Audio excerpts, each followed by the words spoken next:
আসসালামু আলাইকুম। কেমন আছেন সবাই? আশা করি সবাই ভালো আছেন। জিনের সাথে মানুষের সহবাস গল্পে আপনাকে স্বাগতম।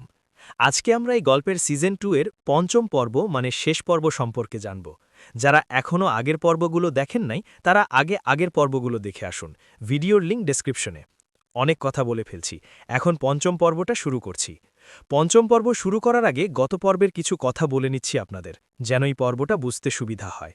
তো গত পর্বের শেষে আমরা দেখেছিলাম ঈশিতা ও ইয়ামিন তারা দুজনে খারাপ জিন ও পরী হয়ে সেই অন্ধকার জগতে গেছে তাদের ছেলেকে সেখান থেকে উদ্ধার করতে।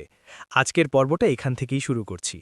এই পর্বের শুরুতে ঈশিতা আমাদের বলছে, তখন ট্রেনের ক্যাপ্টেন আমাকে বলে, ওই লোকটা কে, যে কিনা কোনো অন্ধকার জগতের সাথে একাই লড়াই করছে? আমি বললাম, উনি আমার স্বামী, আপনার পায়ে পড়ি, এখনই আপনি আমাকে আমার জগতে নিয়ে যান, আমার কিছু সাহায্য দরকার, নয়তো ইয়ামিনকে তারা মেরে ফেলবে, আমাকে সাহায্য করুন, দয়া করুন আপনি। তখন ট্রেনটা আবার চলতে শুরু করে, আর আমাকে সে বলে, এখনই ট্রেনে উঠে বসুন, আমরা ফিরে যাচ্ছি আপনাদের জগতে। আমি আবারও ট্রেনে এসে বসে পড়ে। আমি আমার বাচ্চাটাকে শক্ত করে ধরে রেখেছিলাম। ট্রেনের জানলা দিয়ে আমি দেখছিলাম ইয়ামিন তার সর্বোচ্চ দিয়ে যুদ্ধ করছে, আর সকল খারাপ জিনদের আটকে রাখার চেষ্টা করছে। ইয়ামিন যখন তার শক্তি ব্যবহার করতে শুরু করে, তখনই সেই জগতের সকল খারাপ জিন জাগ্রত হয়ে পড়ে আর ইয়ামিনের উপরে হামলা করে বসে, কারণ তারা বুঝতে পেরেছে কোনো ইমানদার জিন তাদের জগতে চলে এসেছে। কিন্তু ইয়ামিন তো কোনো সাধারণ জিন না, ইয়ামিন অনেক শক্তি, সে এত সহজে হার মানবেন না, সে তার সর্বোচ্চ দিয়ে চেষ্টা করবে। দেখতে দেখতে ট্রেনটা আবারও আমাদের জগতে কমলাপুর স্টেশনে এসে দাঁড়ায়। ভেতর থেকে ক্যাপ্টেন আমার কাছে এসে বলল, চলে এসেছি, এই ট্রেনটা এখানে আধ ঘন্টার মধ্যে থাকবে, আপনার যত সাহায্য দরকার সেগুলোকে নিয়ে তাড়াতাড়ি ফিরে আসুন, নয়তো আমার হাতে আর কিছু করা থাকবে না, জলদি করুন। এরপর আমি ট্রেনের বাইরে চলে আসি, আর সেই পরিত্যক্ত ট্রেনের বাইরে চলে আসার পর আমি দেখতে পারি চারপাশে এখন ভোর সকাল। এত সকাল সকাল আমাকে স্টেশনে দেখতে পেয়ে সেখানকার সরকারি কিছু কর্মকর্তা আমার কাছে এসে আমাকে প্রশ্ন করে, আপনি কে, আর এখানে কোথা থেকে আসলেন, আপনি কোনো ট্রেনে এসেছেন নাকি? এত সকাল সকাল কোনো ট্রেন তো আসার কথা না, আপনি কে বলুন তো? আমি তখন বলি, আমি আমি রাতে এখানে ছিলাম, আসলে আমি এখান থেকে ময়মনসিংহ যাব, অনেক রাতে এসেছিলাম তো, তখন আর ট্রেন পাইনি, তাই এখানে ঘুমিয়েছিলাম। তখন সেই লোকগুলো বলে, ও আচ্ছা, তো যাবেন না ময়মনসিংহ? আমি বললাম, হ্যাঁ যাব, তো আমার বাড়িতে একটা কাজ আছে, কিছু জিনিস রেখে এসেছি, সেগুলো নিয়ে আসি তারপরে রওনা করব। লোকটা বলে, ঠিক আছে ম্যাম, আপনি এখন আসতে পারেন। আমি তখন থেকে বিদায় নিয়ে তাড়াতাড়ি করে স্টেশনের বাইরে চলে আসি। বাইরে আসার পর আমি একটি সিএনজি বুক করে সেখান থেকে সোজা চলে আসি মিরপুর মাজারে। মিরপুর মাজারে এসে আমি রাকিব ভাইকে সবকিছু খুলে বলি, আর তাকে ধরে কান্না করতে শুরু করি, আর বলি, রাকিব ভাই, আপনি একমাত্র ব্যক্তি যে কিনা আমাকে সাহায্য করতে পারে, জলদি চলুন ওইদিকে, আর কিছুক্ষণ পরে ইয়ামিন দুর্বল হয়ে পড়বে, তখন ইয়ামিনকে সকলে মিলে হত্যা করবে, আপনি কোনোভাবে সাহায্য করুন। রাকিব ভাই বলে, কিছু হবে না, দাঁড়াও, আমি এখনই আসছে। এটা বলে রাকিব ভাই তার সাথীদেরকে স্মরণ করে আর কিছু জিনিস তার সাথে করে নিয়ে নেয়। তারপর আমার বাচ্চাটাকে সেই মাজারের একজন দরবেশ মহিলার কাছে গিয়ে বলি, যতক্ষণ না আমরা আসছি আপনি বাচ্চাটার খেয়াল রাখবেন, নয়তো এই ঠিকানায় এই বাচ্চাটাকে দিয়ে আসবেন। ঠিকানাটা ছিল আমার বাসার। আমি আর রাকিব ভাই মাজারের বাইরে বের হয়ে আসি, তারপর একটা সিএনজি করে আবারও কমলাপুর চলে আসি। কমলাপুর আসার পর আমরা দেখতে পাই পুরোপুরি সকাল হয়ে গেছে। তখন রাকিব ভাই আমাকে বলেন, এখন কি সেই অদৃশ্য অন্ধকার জগতে যাওয়া ট্রেনটা আমাদের জন্য অপেক্ষা করবে? আমি রাকিব ভাইকে বলি, হ্যাঁ, সে আমাকে বলেছে আধ ঘন্টা সে আমার জন্য অপেক্ষা করতে পারবে, এখনও তো 5 মিনিট আছে, আপনি আমার সাথে আসেন, ওই যে ওই দিকটাতে, যে দিকটায় কোনো মানুষ আসা যাওয়া করে না, সেখানে ওই ট্রেনটা রাখা আছে, চলুন চলুন, তাড়াতাড়ি চলুন। আমি রাকিব ভাইকে নিয়ে সেই দিকটায় এগিয়ে যাই। তারপর আমি দেখতে পাই এখনও ক্যাপ্টেন আমাদের জন্য অপেক্ষা করছে, সে আমাদেরকে দূর থেকে বলছে, চলে আসো, হাতে সময় নেই, নয়তো এই ট্রেনটা নিজে থেকেই অন্ধকার জগতের দিকে রওনা করবে।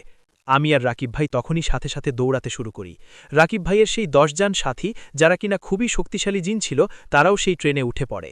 ক্যাপ্টেন আমার কাছে এসে বলে, এনারা কারা?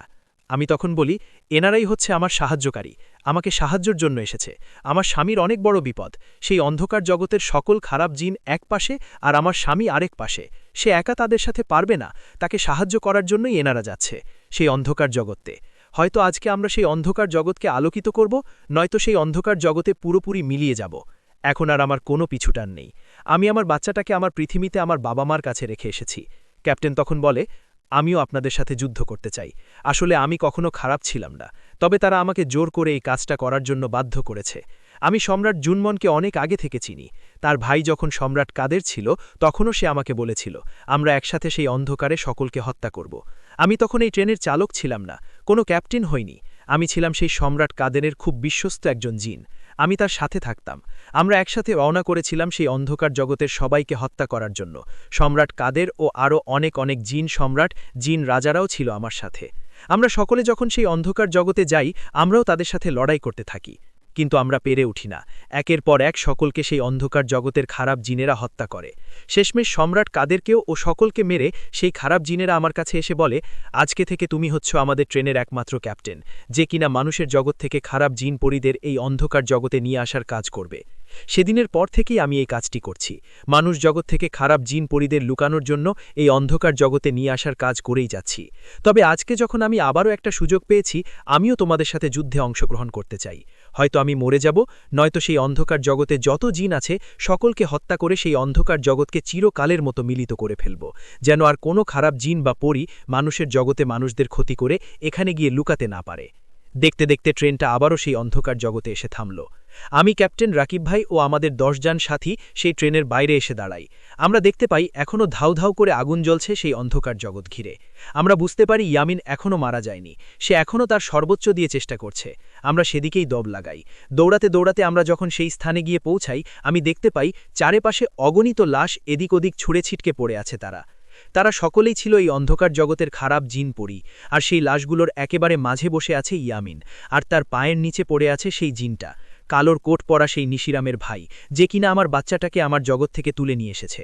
ইয়ামিন তার বুকের ওপরে পাড়া দিয়ে একটি চেয়ারের ওপরে বসে আছে, আর চারপাশে সকল খারাপ জিন পরীরা মৃত্যুবরণ করেছে।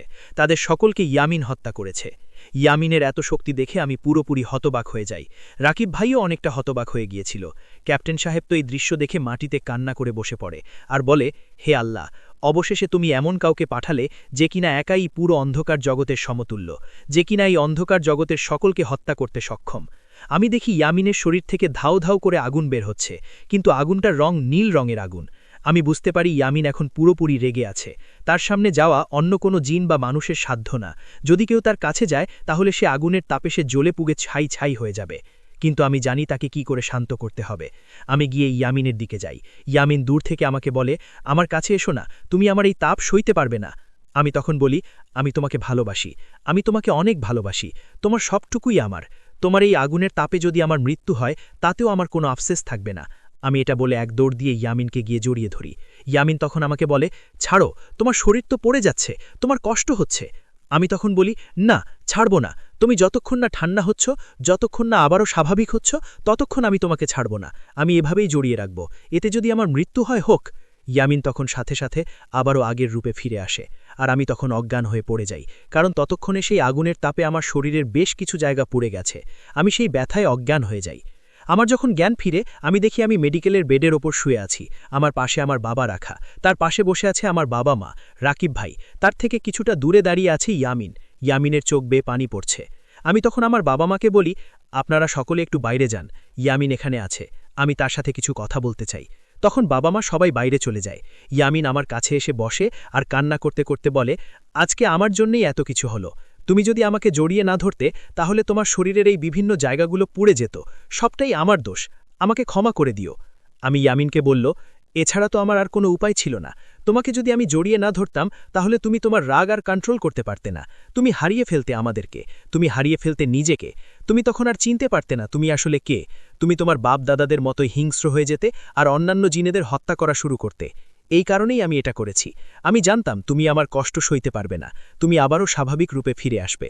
এটাই তো আমি চেয়েছিলাম। ইয়ামিন, তুমি আমাদের ছেড়ে কখনো যেও না। তোমাকে ছেড়ে আমি আর আমার সন্তান কখনোই ভালো থাকব না। তার 2 দিন পর হাসপাতাল থেকে বাবা মা আমাকে বাড়িতে নিয়ে আসে। আমি 1 মাস বাবার বাড়িতেই থাকি। তারপর বাবা মার কাছ থেকে বিদায় নিয়ে ইয়ামিন, আমি আর আমার সন্তান আবারও ইয়ামিনের জগতে ফিরে যাই। সেখানে সকলে আমার সন্তানকে দেখে অনেক খুশি হয়। সবাই আমার সন্তানের কপালে চুমু দিয়ে বলে, আমরা আমাদের ভবিষ্যৎ রাজাকে পেয়ে গেছি।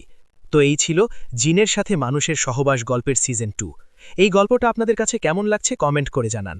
ভিডিওটি ভালো লাগলে লাইক, কমেন্ট এবং শেয়ার করবেন। আর এই গল্পের সিজন 3 আনবো কিনা সেটাও কমেন্ট জানাবেন। ধন্যবাদ, ভালো থাকবেন সবাই। দেখা হচ্ছে পরবর্তী গল্পের ভিডিওতে।